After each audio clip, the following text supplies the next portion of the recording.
How much of an impact potentially could it be on Ole Miss if it's determined they don't have their head coach in the field? 6, 7. Oh, brother, this guy stinks! To me, there's nothing more satisfying than seeing the salt on the internet. I get to enjoy it, sip its tea, and see what kind of chaos that can unfold. There's nothing more than I'd like to see than salt of the earth than the CFP. Seeing who's in and who's out is often something that's hilarious to see as they go, well, we should have won because in these specific statistical categories, we're the superior ones. We're in the SEC. It just means we're different. Let's look at the three major contenders for the Great Salt-Off. Alabama plays in the SEC. Unfortunately had to lose the title game to Alabama. They kind of got absolutely destroyed and slaughtered. Then there's also BYU, who also got mercilessly slaughtered in the Big 12 championships, but played a very successful season outside of that by beating every single opponent. Miami, again, strong 10-win season, beating Notre Dame earlier in the year as a head-to-head. Then there's Notre Dame, not in a conference, but worked its way to consistently being put in the top 10. Heck, they were even number 9 in the final AP poll. So, what changed? Alabama and Miami were both given the nod, and Notre Dame and BYU were given the middle finger. There's arguments for all of it, but if Notre Dame had made it over in Miami, then the conversation shifts into this. Miami won the head-to-head over Notre Dame, which also will make the question that I often heard, or the statement rather, that I heard in the final game between Miami versus Pitt was, why play Notre Dame? What's the point of playing Notre Dame to when you even beat them, they will get the CFP bid over you. Now, let's look at Alabama for making it in. Sure, as people are tired of the SEC. I can understand that, and I completely get it. The SEC, quote unquote, It just means more. has some of the best schools and some of the toughest competition. But seeing as how there are other schools such as Ole Miss and Texas A&M and Oklahoma, all of whom didn't make the SEC championship, but would have gotten an at-large bid given the circumstances. You have Alabama, who played in the SEC championship. Sure, even though they got absolutely destroyed, what happens if you would have told Alabama, no, you don't make it in? What precedent would that kind of sense? If I have my spot at the CFP, would it be more valuable to decline it and forfeit and like the other guys win? Or is it more valuable to lose and still make it in? The precedent of why Alabama made it has never been more understandable than it was before. Unfortunate into some circumstances to tell Notre Dame and by BYU to I'm still very happy for Tulane and James Madison that they got in. Which, due to the unfortunate ripples of this CFP selection Sunday, hours after this whole selection, Notre Dame would opt out of playing the bowl game. They decided, nah, we're just gonna take our ball and go home. Cause I guess, the whole phrase, play like a champion. But when things don't just happen to go your way, take your ball and go home and pout like a whiny little bitch. We have seen other schools get absolutely stuffed and robbed. None other can come clear to me than the 2013 Florida State, where they went 13-0 because they're missing their first 2 starting quarterbacks. They were snubbed from the Final Four playoff selection and was given the 5th seed, despite finishing undefeated. Think of it going back to last year where Miami and Alabama were both snubbed out of the 12-team playoff last year, even though both schools were given both reasonable reasons as to why they shouldn't have made it in.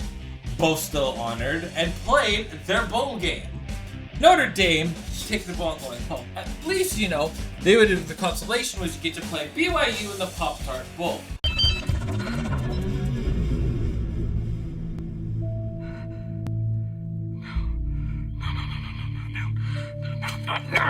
Seeing Notre Dame opt out, well, Notre Dame kind of makes the sandwich that, well, quote-unquote sandwich, that they too have been dealing with. As you play the illusion of what seemingly is a very difficult schedule, but a schedule that's more or less really flawed when you get exposed when you play tougher competition. Losing to Miami and Texas A&M, both whom entered the CFP over you, is a strong reason. Going throughout your season, playing Purdue is playing the worst Big Ten team in Purdue, one of the bottom-feeding SEC teams in Arkansas, a group of 6 opponent. Yes, we all know everybody plays them. They played 2 of them in their season. Playing NC State, medium-level difficulty for the ACC. Above-average difficulty team in USC. I think they finished 7th in the Big Ten. But playing bottom feeders like Boston College, Stanford, and Syracuse. And playing Pitt, a school that everybody is going to agree that they're not a top 20 school. So outside of their current schedule, yes, a 10-win season for a team like Notre Dame is very obvious. But when I look at this and I consider the actual weight of these teams that they place, this is pretty much a piss-easy schedule to where I look at a team like, let's go say, Washington would find a way to emerge with 9 or 10 wins from this schedule. A hypothetical win for Washington Husky football. This schedule is not hard, but Notre Dame traditionally does not play a tough schedule. They might act and pout like they do play a tough schedule, but in reality, they do not. So therefore, I don't feel bad for Notre Dame as a football team. And you have to, at the end of it, you have to realize that at some point, play your bowl game and play the season with honor, and then look at the NCAA to change rules as they see fit. The other major snub from the CFP this year was BYU. Now, BYU had 2 losses, all of them to Texas Tech, where they got absolutely destroyed and thoroughly trounced in both games. Unfortunately, this is more about the Big 12 conference as a whole. As well, I didn't see BYU play a terribly tough schedule, given their only ranked win of the season was versus Utah. But, despite the successful season, I think BYU in the playoff would be something to absolutely watch. I understand, but unfortunately, as much as people would like to think that at the end of it all, if there was a chance for you to win the Natty, even as small as 1%, you would want to be in that as well. So thus, here we are. 2 really strong contending teams who didn't make it in, and now, well, we are here today with Notre Dame opting out of its bowl game, out of the Pop-Tart Bowl. 3 Power 4 teams opting out of their bowl game due to coaches jumping ship to new programs or a coach just leaving entirely. Which also the fun fact, we had to wait until 6 p.m. Pacific Standard Time to find out who was going to play Georgia Southern in a bowl game. Folks, fear not, Appalachian State has jumped in to save the day. Schools like Florida State, Rutgers, Baylor, and Auburn all opting out of that game because, well, I mean, the season's over, and it'd be really hard to get players back on board to find out who is even who even wants to play for the organizations at the given time. So here's where we are today.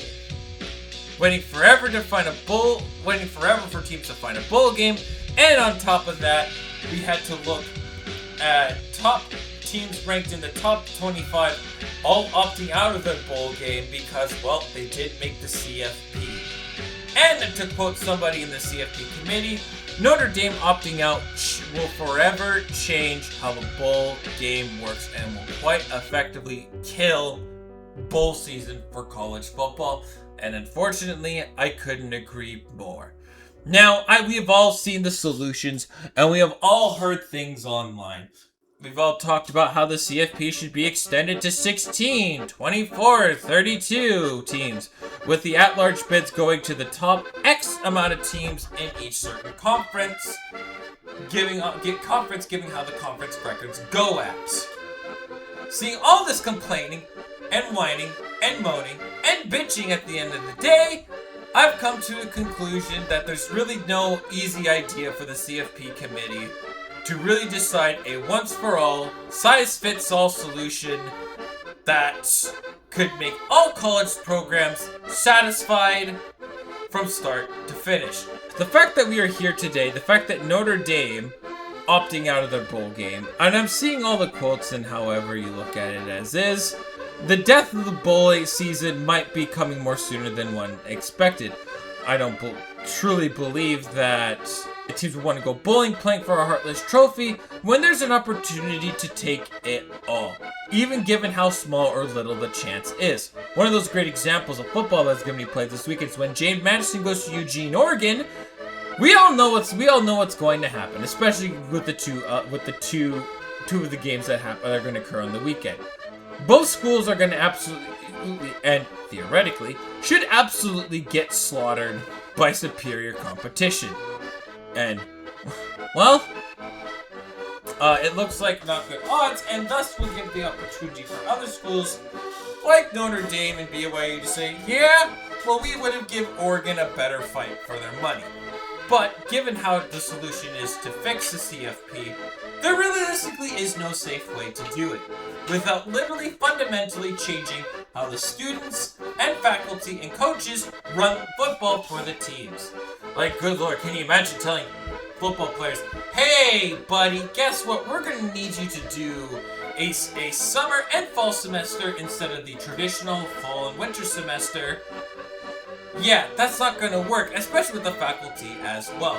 Given how, sure, there are universities that do run 3 semesters in a season, majority of the classes that students will need to take may not be offered during the summer times, especially if you want to go to, say, I don't know, an 80-team format where all teams who win 6 games are given a slot in the CFP. Whatever ends up being 64 at the end of the day for the round of 64 after the play-in is what you would see, and it would be more confusing and complicated, but it's something that I think would solve a lot of issues, at least in my opinion. Because if you were to tell a 6-6 school that you're going to have to go on the road to, say, I don't know, going to use, let's say you have to go to either Houston, Georgia Tech, or Iowa to play a game of football. And hell, let's throw Michigan and Virginia, because we're going to consider teams that win the conference championship get the first round bye in this ideal scenario. These are some hard environments to play in to begin with. Ideally, a 6-6 team, regardless of conference or anything, for anything of that matter, would be ridiculous underdogs for the game, and would likely be given only probably about a 1% chance to even win a game of this magnitude. To not only to do it once, but to go on a crazy long run, one hell of a Cinderella run to even make it to all the way to the CFP finals. But a question that I would like to ask you, the viewer and the listener: what would you rather be? And put yourself in the mind of a player and a coach in an organization at the time. Would you rather, as a 6-6 school, play for a trophy that you would believe would bring pride to your school? Or would you rather go to, as of now, a Michigan, a Houston, or Georgia Tech, or on the road to Iowa or North Texas to play a game of football where you're likely given less than a 10% chance to win the game? To go move on to not only do that once, but do that multiple times to win a natty, to tell one hell of a story. What would you rather do? As a school, what would you rather do? No, there's other solutions. You can go to 16, still have the bowl games. You go to 24 and you still have bowl games. 32 still have bowl games. But how many would start opting out if it meant they had the opportunity to win it all? The fundamental of the NCAA itself. Would you rather play for a bowl game or have a less than 1% chance of winning it all? And that is a question I'd like to ask the CFP committee, the AP poll committee, the NCAA committee. That's the one should be really asking the question. What would you rather do? Bowling's supposed to be a special time for many teams. They tout winning 6 wins as an achievement. But if you don't play the reward, then what's the point of giving that reward? A fundamental question that the NCAA will have to ask itself. What would you do? You just go to 16 teams and just... Job's done! It's now at 16 teams! Job's done! Don't have to do much. Can dust this one off. Can move on. Don't have to worry about stuff until a problem comes up. Right? We said about this. A 12-team playoff would shut up a lot of teams. A 16-team playoff format would shut up a lot of teams. A 24 playoff format would shut up a lot of teams. A 32 playoff format would shut up a lot of teams. The NCAA has a big decision to make. And I don't envy their choice that they have to do. Because problems like this will always pop up. For what you could be seeing, people will look to this as the first moment and the death of bowl games. And a philosophical question that each school is going to ask itself. What matters more? Getting slaughtered in the first round, but you have a chance of upsetting a major school, or playing a bowl game on a weekday night in December? That is the philosophical question I ask you, the fan of football.